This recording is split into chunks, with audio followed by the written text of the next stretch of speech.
Hey, what's up? This is Johnny Slick EL Barber coming to you from Whittier, California. And I am finally doing a podcast slash video vlogs just to talk about my experience of being a barber. And I actually own a barbershop. I actually own Slick's Barbershop in the city of Whittier from 2006 to 2013. Just want to share my experience about owning a barbershop. And believe me when I say barbering is not something that was on my mind. It is not something that I wanted to do. I wanted to do other things like actor slash comedian, but I found out I'm not the funniest guy around, and you got to be very funny. And when I went to high school, I took drama, and that did not work out the way I thought it was going to work out. I act in front of other people. And I remember just being in drama my freshman year, and the reason I wanted to get into acting was because of Ralph Macchio and the Karate Kid. That's the movie that made me want to be an actor.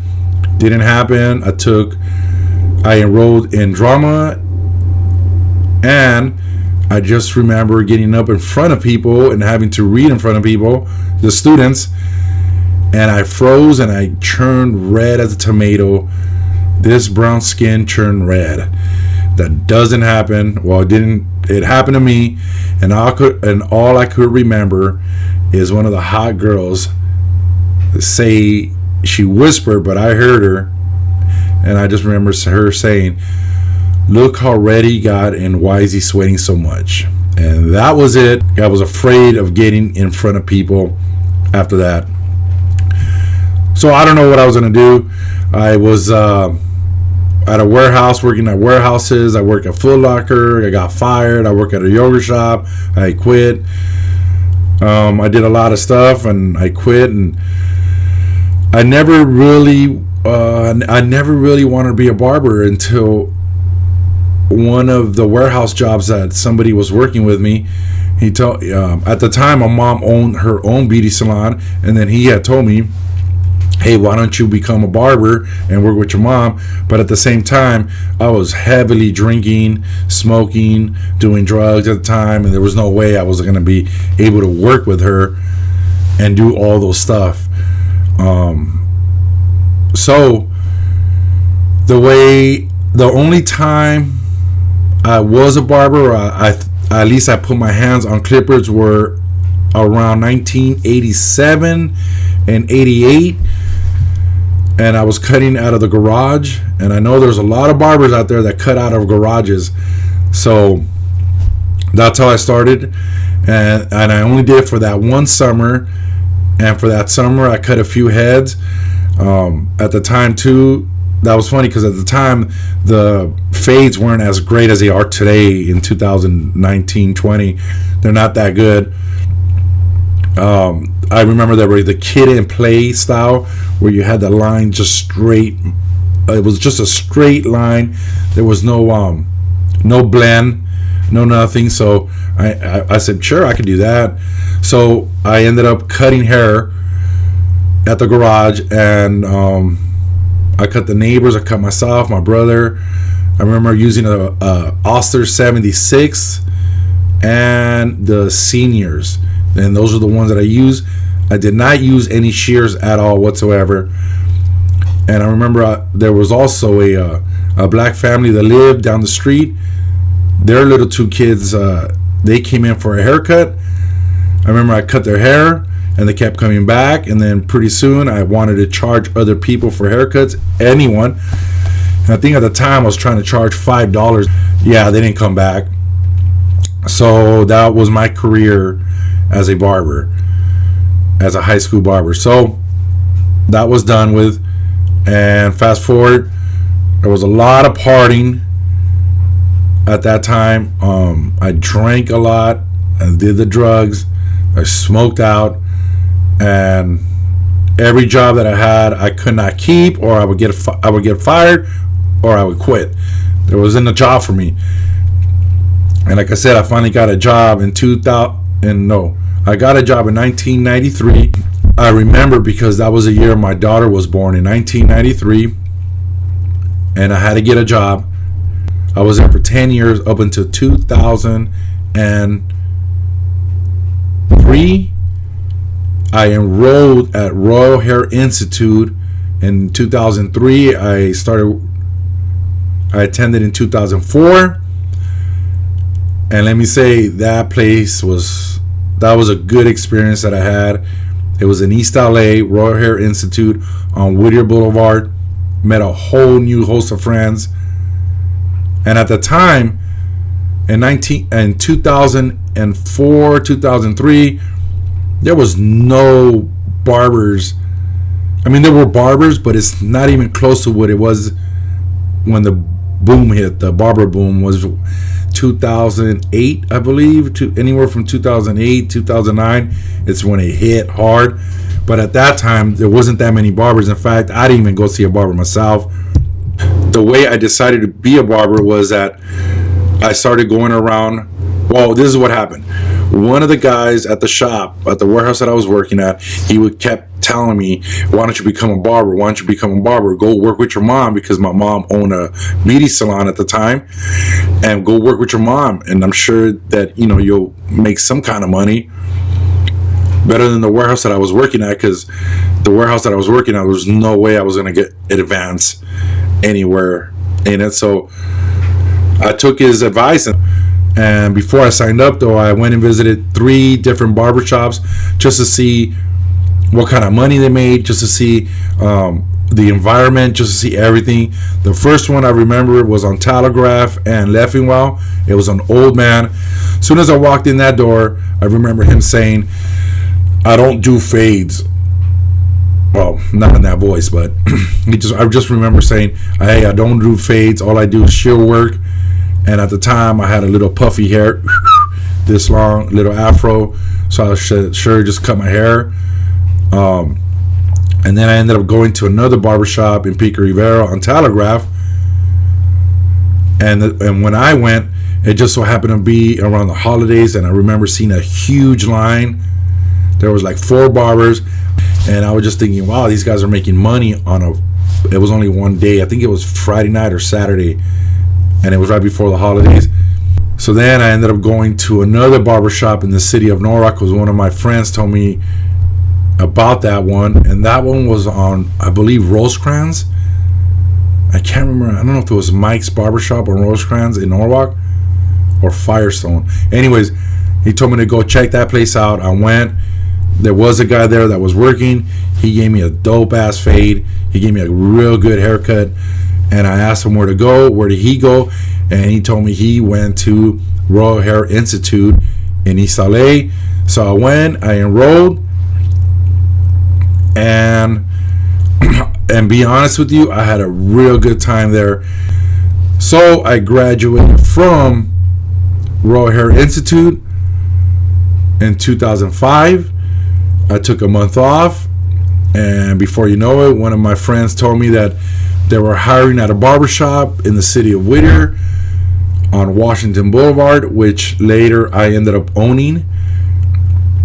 And the name of the place was called the Hot Spot, and that was like one of the first barbershops that was hip to the game. That was the first barbershop. They had one in East LA, and it was hip to the game. They were doing tapers. They were doing everything. And I remember I went over there. Shout out to Chris. He's the one that hired me. He gave me my first shot. And believe me, I had no clients at all. He had all the clients.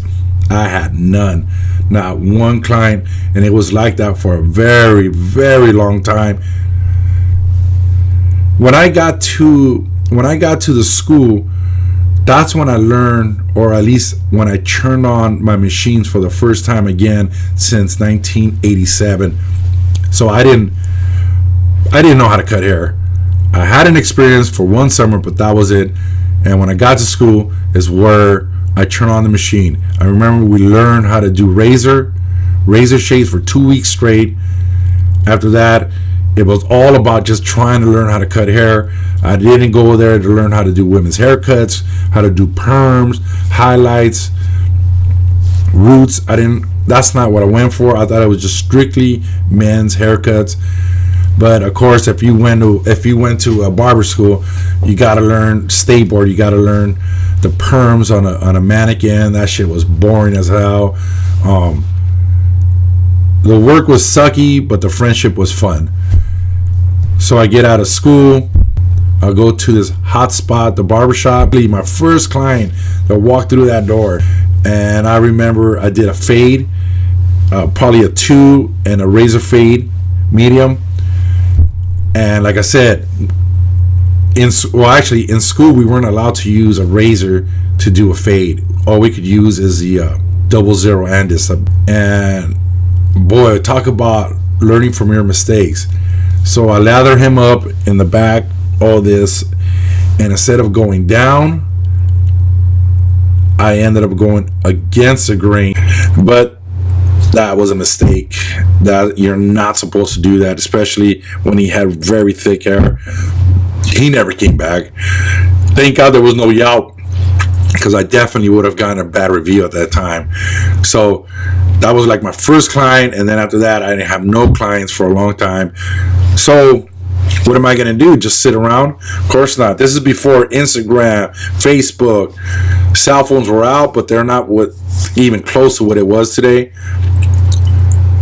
So I just remember getting high every day at the shop, just getting high, drinking, catching a buzz, just getting really plastered, getting high with my clients. And I guess that's how the clients even started sitting with me, because they were actually getting high with me. And that's how I started. It took me a long time to get better, like a whole year. It was a very slow process. I wasn't getting these. See, when you work next to a guy who's just killing it in the business, his fades were like the shits to me. I stood next to him trying to learn how to cut the way he did. He actually showed me the steps, and there's steps to this. It wasn't just getting a clipper, getting an attachment, hitting it, and just going. You had to do steps. I didn't learn none of that in school. Like I said, I learned how to do perms on mannequins. We learned how to shave for 2 weeks straight. So anyways, so that's what it was.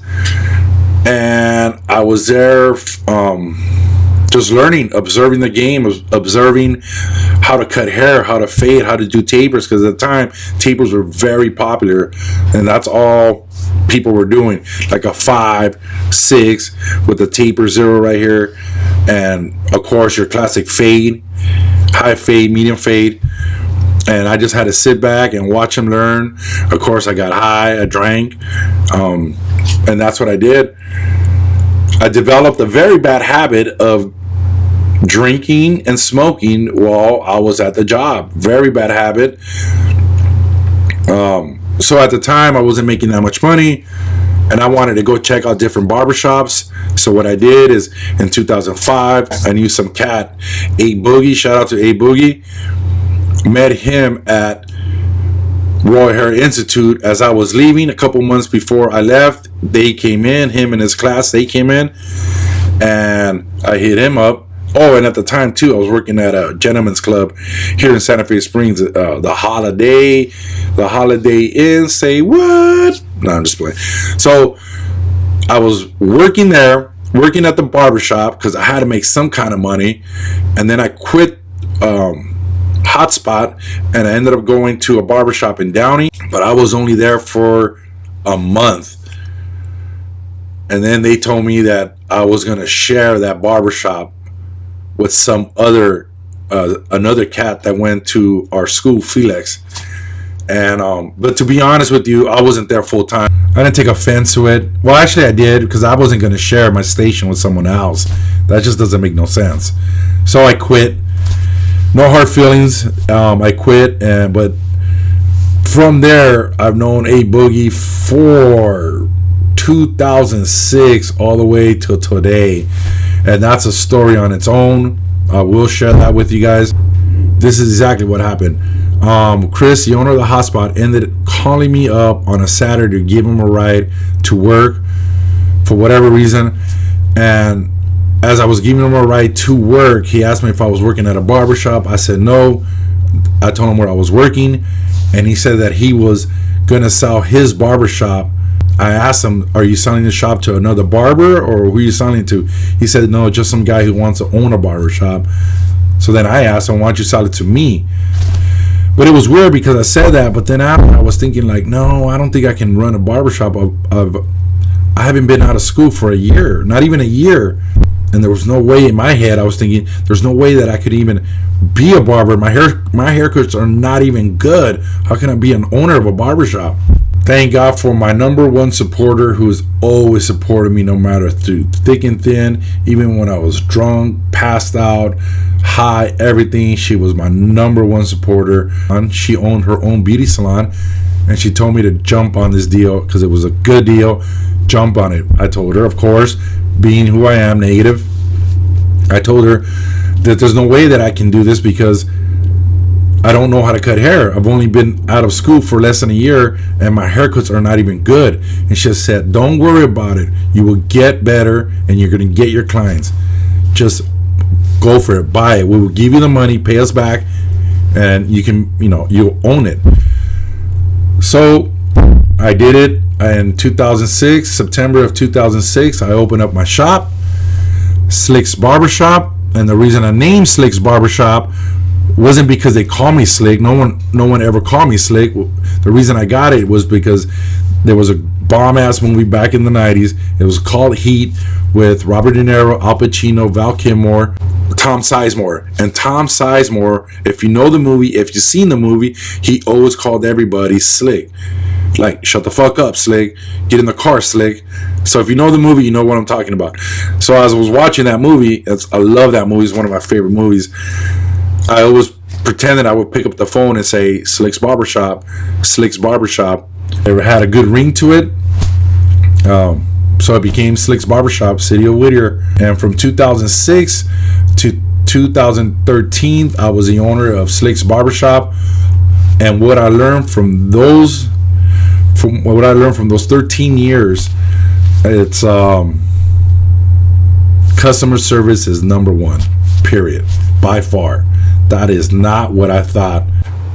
I thought that if you cut hair, the best haircut that you can give, that the clients will come.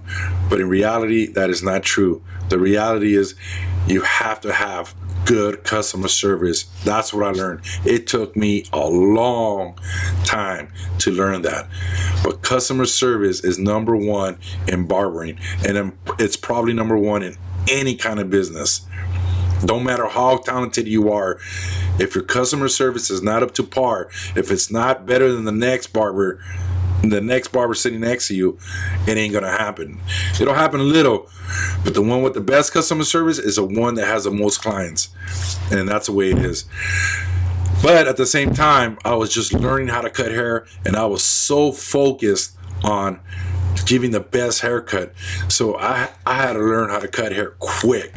I'm talking within a year, my haircuts got way better, and I had to learn ASAP. I was by myself for a year, then I finally started getting employees. But like I said, this is a podcast, this is a video vlog, and that's where I'm at right now. Tune in to the next one. If you guys have any questions on this or any comments, don't be hating, be cool. Like I said, I'm not the guru of any kind of barber business at all. I'm not the best barber in town, but I am the best that I can be. I've gotten better the course of the years. Every year, every haircut to me was a learning experience. Every haircut that I did had to be better than the last one I did, and that's just the way I am in my head. It has to be better. Check out my Instagram, Johnny Slick El Barber on Instagram, and you guys let me know what you guys think of my haircuts.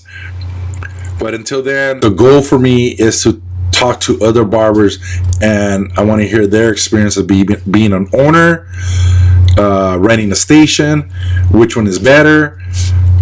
right now I don't have that shop anymore, and I'm actually renting a station. And so far, I like renting the station. But I'll get into all that later on. And I'll catch you at the barbershop. Peace.